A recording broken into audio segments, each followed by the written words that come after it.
अगर ना चाहते हुए भी आपके मन में अश्लील विचार आते हैं तो बुद्ध की यह कहानी आपके विचारों को बदल सकती है। एक बार राजकुमार भरत बुद्ध के पास भिक्षु के रूप में पहुँचे। बुद्ध अपने भिक्षुओं को उपदेश देने के साथ साथ उनको भिक्षाटन के लिए भेजते थे, जहाँ से उनको भिक्षा मिलती। भरत को महात्मा बुद्ध ने भिक्षा के लिए एक श्राविका के घर भेजा। भरत रास्ते में चलते हुए सोच रहे थे कि न जाने आज खाने में क्या मिलेगा। हमेशा महल में खाने के लिए अनगिनत स्वादिष्ट भोजन मिलते थे, लेकिन आज जो भी मिलेगा उसी से काम चलाना पड़ेगा। भरत ने श्राविका के घर पर जाकर भिक्षा के लिए याचना की। श्राविका ने भरत को बैठने के लिए कहा। श्राविका जब अंदर गई थी तो भरत पुनः अपने प्रिय भोजन के बारे में सोच रहे थे। जब श्राविका भोजन लेकर आई तो भरत अचंभित रह गए। भरत अपने प्रिय भोजन को देखकर बहुत खुश हो गए।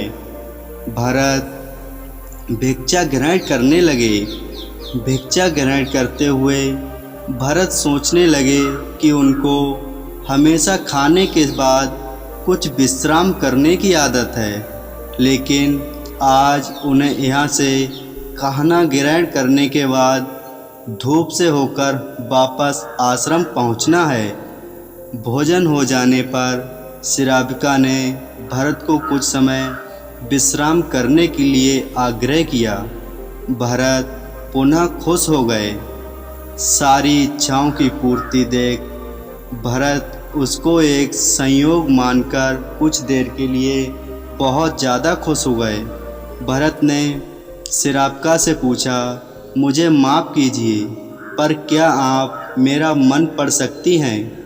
आप ये सब कैसे कर लेती हैं? श्राविका ने कहा, शुरू में मेरे लिए ये कठिन था, लेकिन मैंने खुद के विचारों को देखना शुरू किया। शुरू में मेरे विचारों की संख्या अनगिनत थी, पर मैंने अपना पूरा ध्यान उन विचारों पर केंद्रित किया। मैंने बिना पक्ष विपक्ष के अपने विचारों को देखना जारी रखा। धीरे धीरे मेरे विचारों की संख्या कम होती गई। मेरे सारे व्यर्थ विचार दूर होते गए। तब से मैं दूसरों के विचार पढ़ लेती हूँ। यह सब सुनकर भरत घबरा गए। भरत ने श्राविका से आज्ञा ली और वहाँ से निकल पड़े। रास्ते में चलते हुए भरत अपने मन के विचारों का स्मरण करने लगे। भरत के मन में श्राविका के बारे में अश्लील विचार आए। श्राविका ने भरत के बारे में क्या सोचा होगा? भरत को खुद पर शर्म आ रही थी। भरत आश्रम पहुँचे। भरत ने बुद्ध से कहा कि अब से वह कभी भिक्षाटन के लिए नहीं जाएंगे। बुद्ध ने भरत को नीचे बैठाया और कहा, क्या हुआ भरत? तुम मुझे अपनी व्यथा विस्तार से बताओ। भरत ने विस्तार से सारी बात बताई। भरत की बातों को सुनकर बुद्ध ने कहा कि आज से 7 दिनों के लिए श्राविका के घर पर भिक्षा के लिए तुम ही जाओगे, लेकिन तुमको कुछ बातों का ध्यान रखना पड़ेगा। कल तुम जाते हुए अपने चित्त को पूरे होश में रखना। तुम्हारे अंदर कौन से विचार उठ रहे हैं उन पर ध्यान केंद्रित करना। होशपूर्ण और जागरूकता के साथ ध्यान करना कि कौन सी वासना तुम्हारे भीतर उठ रही है। इन सभी का ध्यान करते हुए जाना और फिर मुझसे विचार विमर्श करना। अगले दिन भरत बुद्ध के बताए अनुसार पूरे मार्ग में अपने होश को जागृत रखते हुए चल रहे थे। भिक्षु आज पूरी तरह से जगा हुआ था। जैसे जैसे सिरावका का घर नज़दीक आ रहा था। भरत की घबराहट बढ़ रही थी।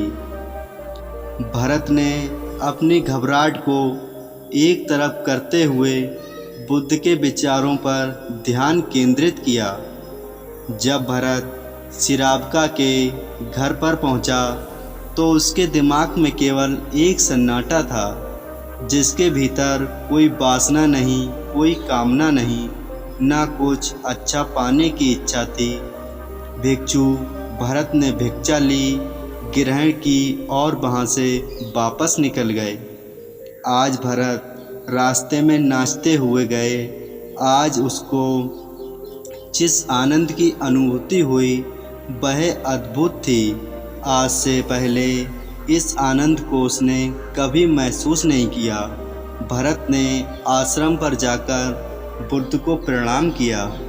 बुद्ध ने जो भी विचार बताए थे वह बुद्ध ने भरत ने अपने आप पर लागू किए और उन्हीं के बताए विचारों के अनुसार आगे बढ़ते गए और उन्होंने अपने विचारों को मन में कंट्रोल कर लिया और भरत ने अपने मन को कंट्रोल कर इस दुनिया पर विजय प्राप्त कर ली।